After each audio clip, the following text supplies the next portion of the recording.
ভারতের লোকসভা নির্বাচনের 543 আসনের ভোট গণনা চলছে। সবশেষ 292 আসনে এগিয়ে আছে নরেন্দ্র মোদীর নেতৃত্বাধীন বিজেপির এনডিএ জোট। বিপরীতে 225 আসনে এগিয়ে আছে রাহুল গান্ধী নেতৃত্বাধীন কংগ্রেসের ইন্ডিয়া জোট।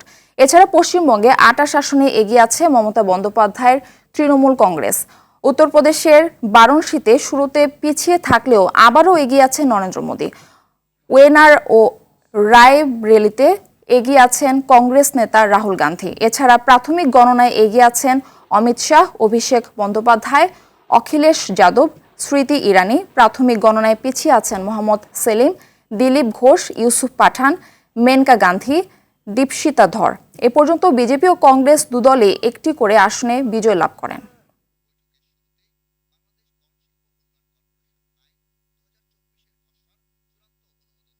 দর্শক, এই বিষয়ে আরো জানাতে ভারতের দিল্লি থেকে সরাসরি যুক্ত হচ্ছেন সহকর্মী পরমাশিস ঘোষ রায়।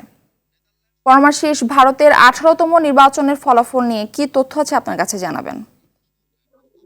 এই মুহূর্তে আমরা জানি যে ভারতীয় সময় সকাল 8টায় কিন্তু গোটা দেশব্যাপী প্রায় 450-র ওপরে কিন্তু ভোট গ্রহণ যেখানে ভোট কাউন্টিং হচ্ছে সেই কাউন্টিং সেন্টারে কিন্তু কাউন্টিং শুরু হয়েছে এবং পশ্চিমবঙ্গেও কিন্তু 55টি কেন্দ্রে কিন্তু কাউন্টিং শুরু হয়েছে।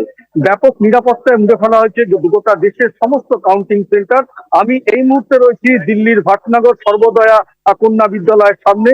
এই মুহূর্তে গোটা দেশের যে ট্রেন্ড রয়েছে 292 আসনে ন্যাশনাল ডেমোক্রেটিক অ্যালায়েন্স অর্থাৎ বিজেপির যে জোট তারা কিন্তু 292টি আসনে এগিয়ে রয়েছে এবং ইন্ডিয়া জোট কংগ্রেসের কিন্তু 288টি আসনে এগিয়ে রয়েছে এবং অন্যান্যরা কিন্তু 23টা আসনে এগিয়ে রয়েছে।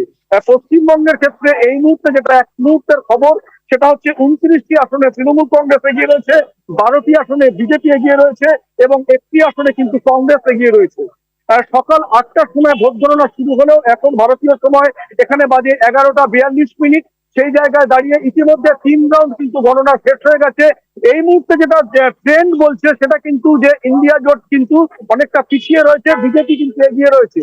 কিন্তু দিল্লির সাধারণ মানুষের বক্তব্য, দিল্লির সাধারণ মানুষ তারা জানাচ্ছে কিন্তু দিল্লির যে 7টি লোকসভা কেন্দ্র রয়েছে সেই 7টি লোকসভা কেন্দ্রের মধ্যে কিন্তু তারা মনে করছেন 4টিতে কিন্তু ইন্ডিয়া জোট অর্থাৎ আম আদমি পার্টি এবং কংগ্রেসের মধ্যে যে জোটবন্ধন হয়েছে সেই জায়গায় কিন্তু 4খানা সিট কিন্তু তারা এগিয়ে যাবে। কিন্তু বিজেপির পক্ষ থেকে বলা হচ্ছে, বিজেপির একজন ইলেকশন এজেন্ট আমাদের জানিয়েছে তারা কিন্তু বলছে যে 7টি কিন্তু বিজেপি পাবে। কিন্তু দিনের শেষে কিন্তু ছবিটা আরো পরিষ্কার হয়ে যাবে, বিকেল 3:30-4টের মধ্যে কিন্তু পরিষ্কার হয়ে যাবে। কিন্তু যে ট্রেন আমরা জরিপে দেখেছিলাম পয়লা জুন জরিপে বিভিন্ন সংস্থা যেটা বলেছিল যে একেবারে বিজেপি অনেক 350টা আসন মতন পাবে, সেই জায়গা থেকে কিন্তু অনেকটাই পিছিয়ে 292টা 228টা পাচ্ছে ইন্ডিয়া জোট এবং অন্যান্যরা কিন্তু 23টা। সেই জরিপের কিন্তু যে যা বলা হয়েছিল সেটা কিন্তু অনেকটাই অমিল খুঁজে পাওয়া যাচ্ছে আজকে তৃতীয় রাউন্ডের শেষে। এবং ধন্যবাদ আপনাকে।